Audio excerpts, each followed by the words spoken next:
اب اگلی جو آیت ہے اس آیت میں پھر ایک نعمت کا بیان ہے کہ جب بنی اسرائیل نے یہ تمنا کی کہ ہمیں من و سلوہ کے علاوہ اور چیز کھانی ہے تو یہ جہاد کے لیے گئے تھے. اللہ تبارک و تعالی نے کرم کیا، ابھی تو جہاد انہوں نے نہیں کیا، ابھی تو راستے میں ہیں.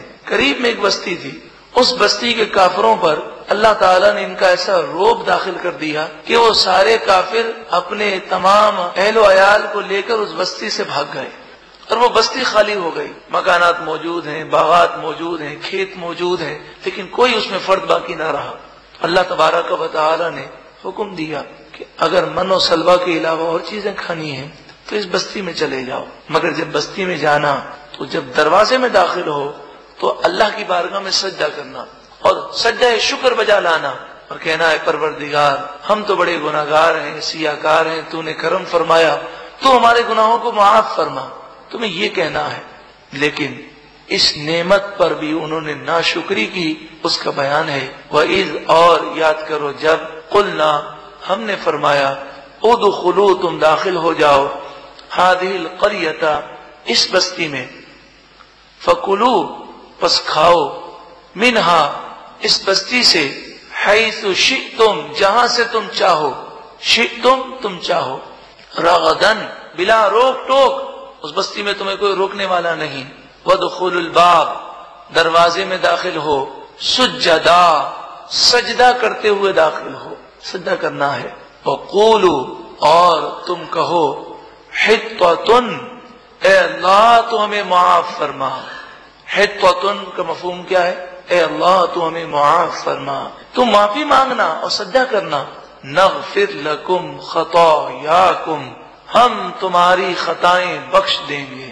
جو گناہگار ہیں ان کی گناہ ہم بخش دیں گے، اور جو نیکوکار شخص ہیں وہ اگر شکر کریں گے اور نیک ہونے کے باوجود مغفرت کا سوال کریں گے، استغفار کریں گے، معافی مانگیں گے، وَسَنَزِيدُ الْمُحْسِنِينَ اور ان قریب نیکوکاروں کو ہم اور زیادہ دیں گے.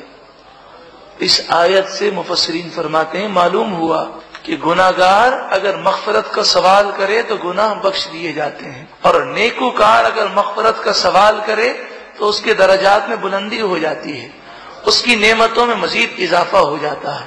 نبی کریم صلی اللہ علیہ وآلہ وسلم تو نیکوکاروں کے سردار ہیں، تمام نبیوں رسولوں کے سردار ہیں. آپ سے تو گناہ ہو ہی نہیں سکتے، معصوم ہیں، لیکن آپ فرماتے ہیں میں دن میں 100 مرتبہ اپنے رب سے معافی مانگتا ہوں، توبہ کرتا ہوں، استغفار کرتا ہوں.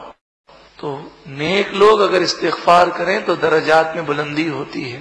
فرمایا یہ سب کہا گیا، لیکن ان لوگوں نے اس بات کو بدل دیا اور کیا کیا؟ انہوں نے رونے کے بجائے زور زور سے ہنسنے لگے اور سجدہ کرنے کے بجائے سرین کو زمین پر گھسیٹتے ہوئے دروازے سے داخل ہوئے. اور حِطَّةٌ اس کے معنی ہے تو معاف فرما.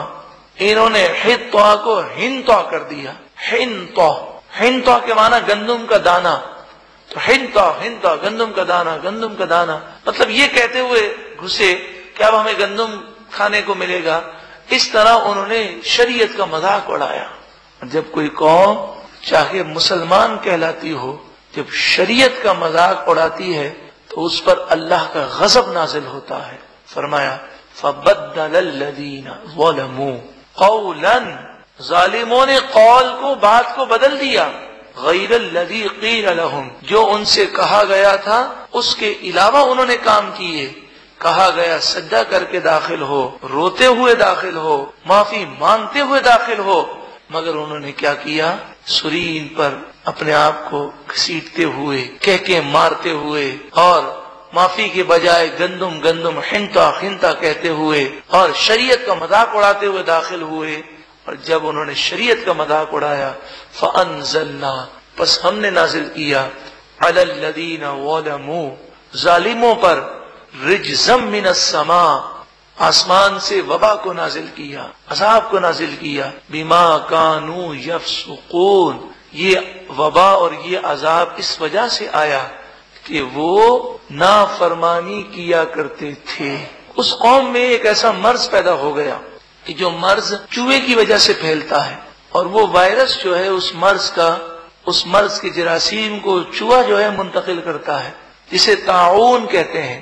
ہزاروں، ایک گھنٹے کے اندر، ایک ساعت میں ہزاروں بنی اسرائیلی ہلاک ہو گئے۔ تو مفسرین فرماتے ہیں کہ جب شریعت کا مذاق اڑایا جائے، جب مسلمان قوم میں گناہ ہوں، تو پھر ایسی ایسی بیماریاں مسلط کی جاتی ہیں کہ پچھلے لوگوں نے ان کے نام تک نہیں سنے ہوتے۔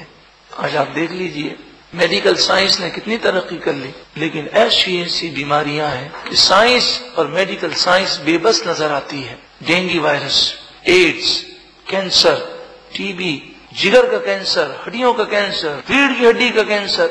چھوٹے چھوٹے بچے پیدا ہوتے ہیں، جی ان کو ہارٹ کا پرابلم ہے، بلڈ پریشر ہائی ہے۔ ارے چھوٹے بچے نے نہ تو سگریٹ پی ہے، نہ مرغن غذائیں کھائی ہیں۔ تو جب قوم میں گناہ ہونے لگے تو رب العالمین انہیں بیماریوں میں مبتلا کر دیتا ہے۔ ہمیں چاہیے کہ ہم سچی پکی توبہ کریں، اور خصوصاً حدیث پاک میں ہے کہ جب قوم میں بے حیائی عام ہو جائے گی تو اللہ تعالیٰ ان پر بیماریوں کو مسلط فرمائے گا۔ تو آج بے حیائی، فحاشی، عریانی، بے پردگی اور جو کچھ ہو رہا ہے آپ کے سامنے ہے۔